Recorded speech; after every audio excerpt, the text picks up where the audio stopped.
La vida sigue igual en Cuba. No hay signos visibles que indiquen que el país esté gobernado por un presidente en funciones. Nada sugiere tampoco que Fidel Castro esté convaleciente después de someterse a una delicada intervención quirúrgica. Nada parece haber cambiado. En la calle la vida discurre con pasmosa normalidad. Los cubanos se enfrentan a los mismos problemas de siempre. El deficiente transporte urbano, la escasez de productos de la cartilla de racionamiento, la subida de la luz y ahora el dengue, una enfermedad transmitida por el mosquito Aedes aegypti, contra el que se está luchando con intensas campañas de fumigación. Pero no solamente el dengue, sino ahora la fiebre porcina. Eso fue en el 2005. ¿Algo ha cambiado? Ha cambiado en la medida que todo va para atrás. Okay. O sea, las cosas van peor. Tú has leído antes una noticia de los apagones, de que las fábricas van a limitar el consumo eléctrico. No, la voy a volver a leer. Es una noticia de última hora donde el gobierno le está pidiendo a las empresas estatales que adopten medidas extremas para cortar el uso de energía eléctrica hasta fin de año, en aras o en deseo de poder evitar los grandes apagones que se vivieron en el 91. Entonces siguen pidiendo lo mismo, más escaseces, más sacrificios. Entonces la vida sigue igual. Pero fíjate que Fidel electrizó el país, dijo que se iban a acabar todas las restricciones eléctricas, obligó a toda la gente a comprar aparatos eléctricos, le subió la luz después y ahora resulta que no pueden cocinar, porque aparte de no tener casi alimentos, no hay casi luz, hay muchos apagones.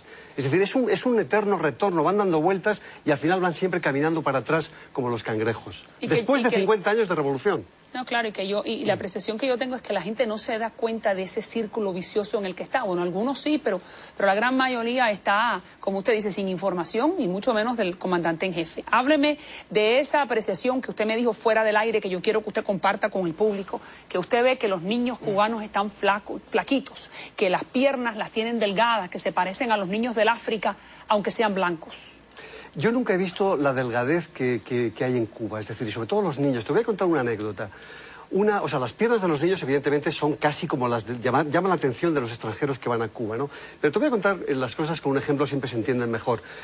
El hijo de unos amigos míos que trabajaban para una empresa extranjera, por lo tanto, que tenían acceso a dólares, llevaba todos los días a su colegio un gran bocadillo con jamón, con queso, muy bien alimentado, que no estaba al alcance de los niños cubanos. Claro. Bien, ese niño, como sufría al ver que los demás miraban cómo se comía ese bocadillo, les ofrecía a los niños, por riguroso turno, a cada uno de ellos, por día, un mordisco de ese bocadillo. Qué barbaridad. Es decir, la merienda escolar de los cubanos es tan pobre que al ver este bocadillo tenían que ir comiendo cada día un bocado cada uno. Es decir, es terrible la deficiente alimentación que tienen, ¿no? Naturalmente eso se traduce en el esquema. Van los niños muy limpitos, disfrazados de pioneros, de pioneritos, pero las piernas son realmente raquíticas y llaman la atención. Wow, qué dolor me da lo que usted me está diciendo. Dígame cuál es entonces la merienda de ese niño que estaba esperando el bocadito. O la mordida del sándwich, para ponerlo en cubano. Podría ser una compota, una cosita que realmente no le alimenta. Date cuenta que un niño que está en edad de crecer necesita alimentarse, necesita leche, necesita mantequilla, necesita un gran alimento. Carne, bueno, carne, por favor. vegetales. Hay gente en Cuba que no conoce lo que es la carne de res. Como mucho la carne de puerco, pero la carne de res no la conocen.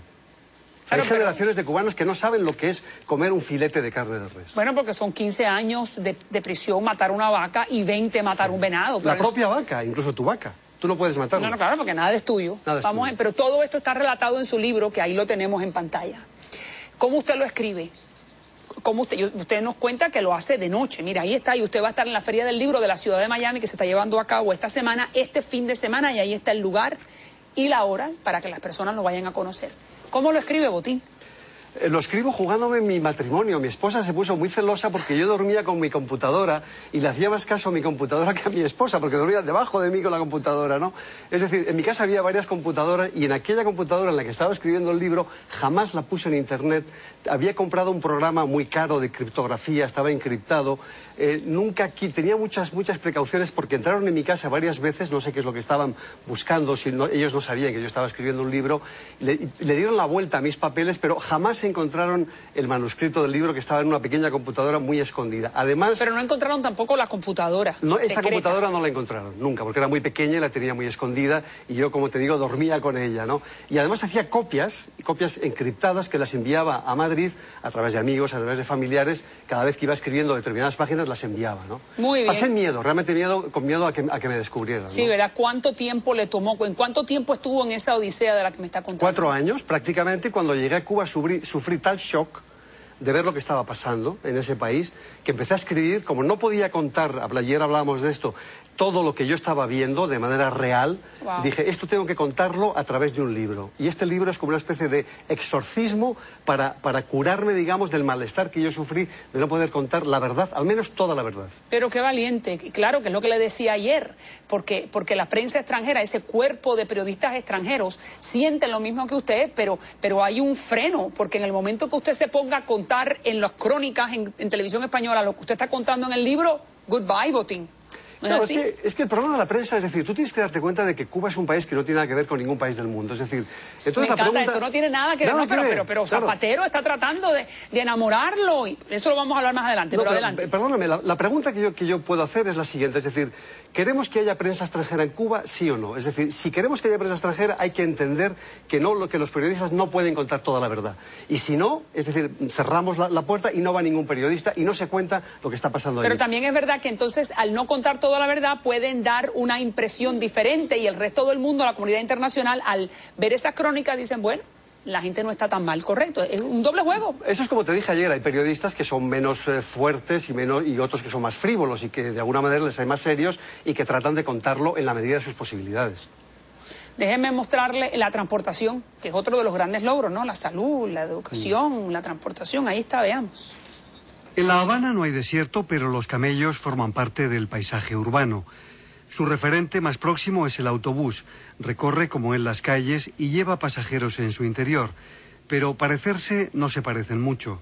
Su enorme cabina y la plataforma sobre la que se han colocado 2 viejos chasis son fruto del ingenio cubano para paliar en parte el grave problema de transporte de la ciudad. Los cubanos, siempre dados a la chanza, llaman al camello la película del sábado, porque aunque no haya carteles que lo adviertan, como en televisión, aquí se producen a veces escenas de alto contenido erótico y de violencia, con un lenguaje no apto para menores. Apreturas y aventuras van juntas, y quien más quien menos ha sido protagonista, aunque involuntario, de alguna película. Aquí se vive todo. Aquí lo mismo roban, que andan con las malas palabras, que andan con la sinvergüenzura. Aquí se vive todo. Los camellos comparten la ciudad con una pintoresca fauna, como los almendrones o boteros, viejos coches de los años 50 que prestan servicio como taxis, igual que estos triciclos a los que llaman bicitaxis. La bicicleta, china por más señas, resuelve no pocos problemas. Y si todavía no es suficiente, siempre se puede pedir botella, como dicen los cubanos al autostop. Su comentario antes de despedirlo, y quiero invitarlo para mañana. ¿El comentario sobre esa crónica? Bueno, pues... No, sobre los camellos. Yo nunca tuve la experiencia de montarme en uno, entonces ahí se ve de todo. Bueno, el camello se ve, como yo he dicho ahí, es como la película, es decir, hay escenas de violencia, de sexo, hay ladrones... Pero de sexo, ¿cómo de sexo? ¿La gente hace el amor? Porque se acerca a un señor, a una señora, y le mete mano por donde no tiene que meterle la mano. Entonces hay apretones, pero eso pasa en todas las ciudades del mundo. En el metro de Madrid hay señoras que van un poco... Yo te voy a contar otra anécdota, porque a mí me gustan las anécdotas. Una vez una señora en el metro de Madrid, que podría ser el camello de La Habana, un señor la estaba tocando y le dijo, oiga usted, sepa usted que yo salgo muy bien sobada de mi casa por mi marido, ¿no? Pues bueno, eso pasa un poco en Cuba, ¿no? Es decir, la gente va al camello muchas veces a meter mano a una señora. Y eso es así, eso es el camello. Pero lo que pasa es que ya están desapareciendo los camellos, ¿no? Está desapareciendo el transporte. Sí, ya ni siquiera les queda la posibilidad de tener un poco de liberación sexual a través del transporte. Mañana, si usted me lo permite, lo quiero volver a invitar, porque yo sé que la gente está enganchada con sus anécdotas. Las vivió, no se las contó nadie. Quiero que me diga la percepción de los dirigentes ante estos cambios. Como usted me dice, Cuba es un país que no tiene nada que ver con el resto del mundo, pero esa gente, los dirigentes jóvenes, sí quisieran tener una vida mejor. ¿Qué es lo que piensa el cubano de a pie de la policía, del ejército, de los disidentes? Mañana me encantaría que viniera a compartir eso con nosotros, que también está en su libro.